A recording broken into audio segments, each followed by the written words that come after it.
মৰাণত প্ৰয়াত বাদ্যযন্ত্ৰী শিল্পী জিয়াউৰ ৰহমানক শ্ৰদ্ধাঞ্জলি সূত্ৰৰ সংগঠনৰ ২৮ আগষ্টৰ নিশা মৰাণৰ এখন ব্যক্তিগত চিকিৎসালয়ত মৃত্যুবৰণ কৰা বাদ্যযন্ত্ৰী শিল্পী জিয়াউৰ ৰহমানক আজি মৰাণত সূত্ৰৰ সংগঠনে ৰাজহুৱাকৈ শ্ৰদ্ধাঞ্জলি জ্ঞাপন কৰে। মৰাণ নগৰৰ ৩৭ নং ৰাষ্ট্ৰীয় ঘাইপথত ট্ৰেফিক পইণ্টত সন্ধিয়া মমবাতি জ্বলাই প্ৰয়াত শিল্পীগৰাকীৰ বিদেহী আত্মা সদ্গতিৰ কামনা কৰে আৰু দোষীক উচিত শাস্তি প্ৰদান কৰিবলৈ দাবী জনায়। উল্লেখ্য যে ২৫ আগষ্ট দেওবাৰে নিশা প্ৰায় ৮ বজাত মৰাণৰ পিয়লিনগৰ নিবাসী তথা ফৰিদ নামেৰে পৰিচিত বাদ্যযন্ত্ৰী শিল্পী জিয়াউৰ ৰহমানক আক্ৰমণ কৰিছিল পলাশ দাস নামৰ এজন যুৱকে। ইয়াৰ পিছত ২৮ আগষ্টৰ বুধবাৰে মৃত্যুক সাৱটি ল'বলগীয়া হয় শিল্পীগৰাকীয়ে। উল্লেখ্য যে প্ৰায় ৫৫ বছৰীয়া বাদ্যযন্ত্ৰী শিল্পীগৰাকীয়ে এসময়ত বহু জনপ্ৰিয় শিল্পীৰ সৈতে গীটাৰ বজোৱাৰ লগতে মিউজিক টেন এণ্ড ডান্স একাডেমীৰ জৰিয়তে উঠি অহা প্ৰজন্মক সংগীতৰ শিক্ষা দি আহিছিল। মৰাণৰ এটা পৰিচিত নাম জিয়াউৰ ৰহমান তথা আমাৰ ফৰিদ দা বুলি ক'লে সকলোৱে চিনি পায়।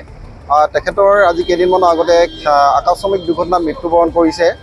গতিকে আজি আমি মৰাণৰ 18টা জাতীয় জনগোষ্ঠীয় সংগঠনে তেখেতৰ আমি শ্ৰদ্ধাঞ্জলি জ্ঞাপন কৰিছোঁ আৰু আশা ৰাখিছোঁ তেখেতৰ মৃত্যুৰ যি কাৰণ সেই কাৰণত যিসকল জড়িত আছে তেখেতলোকে শাস্তি পাব লাগে। আৰু সাংস্কৃতিক জগতত আমাৰ মৰাণৰ যথেষ্টখিনি ক্ষতি হৈছে বুলি ভাবিছোঁ। তেখেতে উঠি অহা প্ৰজন্মক এখন স্কুলৰ জৰিয়তে তেখেতে শিক্ষাদান কৰি উঠি অহা প্ৰজন্মৰ সাংস্কৃতিক দিশত আগুৱাই নিবলৈ তেখেতে চেষ্টা কৰিছিলে। গতিকে এইখিনি ক্ষেত্ৰত আমি মৰাণবাসী যথেষ্ট ক্ষতি হৈছে বুলি আমি অনুভৱ কৰিছোঁ। মৰাণৰ সংগীত শিল্পী গীটাৰ বাদক জিয়াউৰ ৰহমান ডাঙৰীয়াৰ আকস্মিক বিয়োগত আমি মৰাণৰ 18টাকৈ জাতীয় আৰু জনগোষ্ঠীয় সংগঠনে আমি গভীৰ শোক প্ৰকাশ কৰিছোঁ আৰু তেখেতৰ মৰণত আজি আমি শ্ৰদ্ধাঞ্জলি অনুষ্ঠান অনুষ্ঠিত কৰিছোঁ। মৰাণ অঞ্চলটোৰ এগৰাকী অতি অমায়িক শিল্পী আছিল।